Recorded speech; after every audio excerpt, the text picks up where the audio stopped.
শহরের এক প্রান্তে যেখানে নাগরিক কোলাহল আর আলো পৌঁছায় না, সেখানেই দাঁড়িয়ে আছে প্রায় ২০০ বছরের পুরনো গোড়াস্থান।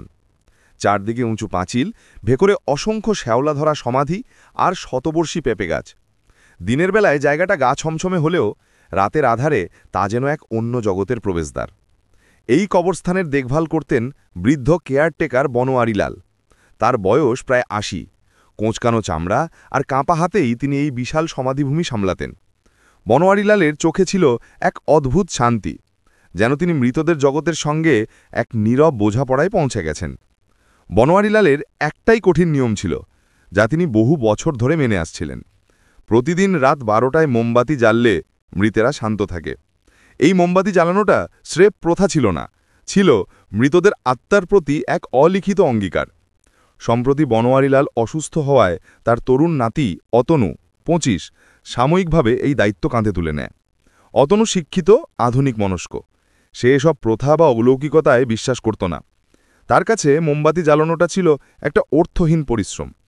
অতনু প্রথম কয়েকদিন বনোয়ারিলালের নির্দেশ মেনে ঠিক রাত ১২টায় কবরস্থানের মাঝখানে প্রাচীনতম সমাধিটার পাশে একটা বড় মোমবাতি জ্বালিয়ে দিত। মোমবাতির শিখা যখন দাউ দাউ করে জ্বলত, তখন অতনুর মনে হতো যেন শত শত নীরব চোখ সেই আলোর দিকে তাকিয়ে আছে। মোমবাতি জ্বালার সঙ্গে সঙ্গে চারপাশের ঠান্ডা বাতাস যেন কিছুটা উষ্ণ আর শান্ত হয়ে আসত। কিন্তু ধীরে ধীরে অতনু ক্লান্ত হয়ে পড়ল। তার মনে হলো এত রাতে ঘুম নষ্ট করে একটা মোমবাতি জ্বালানো নিছকই কুসংস্কার। দাদুর মাথা খারাপ হয়েছে, মৃতেরা আবার মোমবাতিতে শান্ত থাকে নাকি? মনে মনে এই কথা বলে সে একদিন রাত ১২টার আগেই ঘুমিয়ে পড়ল। সেদিন ছিল পূর্ণিমার রাত। চারিদিকে জ্যোৎস্না থাকলেও কবরস্থানের ভেতরে ছিল জমাট অন্ধকার। রাত তখন ঠিক ১২:০৫। গভীর ঘুমে আচ্ছন্ন অতনুর কানে ভেসে এলো এক অদ্ভুত শব্দ। ঝিঁঝি পোকার ডাক নয়, বরং শুকনো পাতার উপর দিয়ে শত শত মানুষের হেঁটে চলার ফিসফিসানি। সেই সঙ্গে এলো এক তীব্র ধূসর ভেজা মাটির গন্ধ। অতনুর ঘুম ভেঙে গেল। সে উঠে বুঝতেই দেখল বাইরে কোনো এক কারণে আকাশটা যেন এখন হঠাৎ লালচে হয়ে গেছে। অতনু দ্রুত জানালার কাছে গেল। কবরস্থানের দিকে তাকিয়েই তার শরীরে সমস্ত রক্ত জমাট বেঁধে গেল। সে দেখল চারপাশের আকাশ জুড়ে এক অস্বাভাবিক লাল আভা, আর সেই আলোয় স্পষ্ট দেখা যাচ্ছে পুরো কবরস্থান জ্বলছে। আগুনের লেলিহান শিখা পুরনো গাছগুলো আর সমাধিগুলোকে গ্রাস করেছে। আগুনটা স্বাভাবিক নয়, এতে কোনো ধোঁয়া নেই, শুধু এক অদ্ভুত নীলচে কমলা আলো ছড়িয়ে পড়েছে। আগুনের তাপ এত দূর থেকে অতনুর শরীর এসে লাগছিল না, কিন্তু তার চোখ ঝলসে যাচ্ছিল। আগুনের প্রতিটি শিখা যেন এক একটি নীরব চিৎকারের মতো। অতনু আতঙ্কে কাঁপতে কাঁপতে দরজা খুলে বাইরে ছুটে গেল। গ্রামের লোকেরা ততক্ষণে জেগে উঠেছে, সবাই ছুটছে, কিন্তু আগুনের কাছে যেতে কেউ সাহস পাচ্ছে না। আগুনটা ছিল রহস্যময়, মনে হচ্ছিল যেন বাতাস নয়, মাটির নিচ থেকে আগুনের উৎপত্তি। অতনু তখন পাগলের মতো দাদুকে খুঁজছিল। দাদু কি ভেতরে আটকে গেছেন? এই ভয় তাকে গ্রাস করল। সে কোনো মতে টর্চ হাতে আগুনের কাছাকাছি গিয়ে পৌঁছল, আর ঠিক তখনই সে দেখল সেই ভয়ঙ্কর দৃশ্য। আগুনের মধ্যেখানে, যেখানে সবচেয়ে পুরনো সমাধিটা ছিল, সেখানে স্থির হয়ে দাঁড়িয়ে আছেন একজন মানুষ। মানুষটা চারপাশের এই ধ্বংসলীলা বা তাপের কোনো পরোয়া করছেন না। মানুষটি ছিল বৃদ্ধ বনোয়ারিলাল। কিন্তু বনোয়ারিলাল এমনভাবে দাঁড়িয়ে আছেন যেন তিনি আগুনের একটি অংশ। তার পরনে সাদা ধুতি আর পাঞ্জাবি অক্ষত। তার শরীরের ওপর আগুন কোনো আঁচড় কাটেনি। তার দুটো চোখ খোলা, আর সেই চোখে সেই পুরনো শান্তি আর দৃঢ়তা। বনোয়ারিলালের এক হাতে তিনি ধরে আছেন একটি জ্বলন্ত মোমবাতি।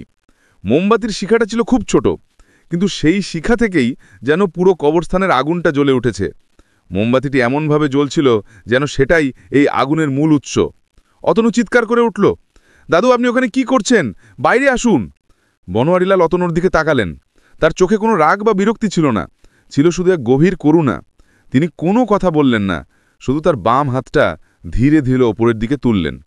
তখনই অতনুর মনে পড়ল তার দাদার সেই কঠিন বাক্যটি, প্রতিদিন রাত ১২টায় মোমবাতি জ্বাললে মৃতেরা শান্ত থাকে।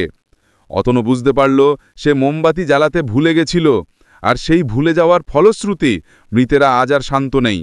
তারা তাদের তীব্র অসহনীয় যন্ত্রণা নিয়ে জেগে উঠেছে, এবং তাদের আত্মিক আগুন এই পুরো স্থানটিকে গ্রাস করেছে। আর বনোয়ারিলাল তো, তিনি এতদিন এই আগুনের উৎসকে প্রতিদিন শান্ত করতেন, তাদের জগতের সঙ্গে এই পৃথিবীর সেতু হয়ে। বনোয়ারিলাল আগুনে দাঁড়িয়েই মোমবাতিটি ধীরে ধীরে নিভিয়ে দিলেন। মোমবাতি নিভে যাওয়ার সঙ্গে সঙ্গে চারপাশের আগুনটাও অন্ধকারের মধ্যে মিলিয়ে গেল, যেমন হঠাৎ এসেছিল। কোনো পোড়া গন্ধ নেই, ছাই নেই, শুধু এক তীব্র শীতল বাতাস বয়ে গেল কবরস্থানের ওপর দিয়ে। পরের দিন সকালে দেখা গেল কবরস্থানের কোনো ক্ষতি হয়নি, কোনো সমাধি বা গাছের একটা পাতাও জ্বলেনি। কিন্তু বনোয়ারিলাল আর সেখানে ছিলেন না। গ্রামের মানুষ জানত বনোয়ারিলাল শুধু কেয়ারটেকার ছিলেন না, তিনি ছিলেন মৃতদের সঙ্গে জীবিতদের মধ্যস্থতাকারী। আর অতনু, সে আর কোনোদিন রাত 12টার আগে ঘুমোতে যায়নি। সেই রাতে সে বুঝেছিল কিছু নিয়মকে স্রেফ প্রথা বলে উড়িয়ে দেওয়া যায় না।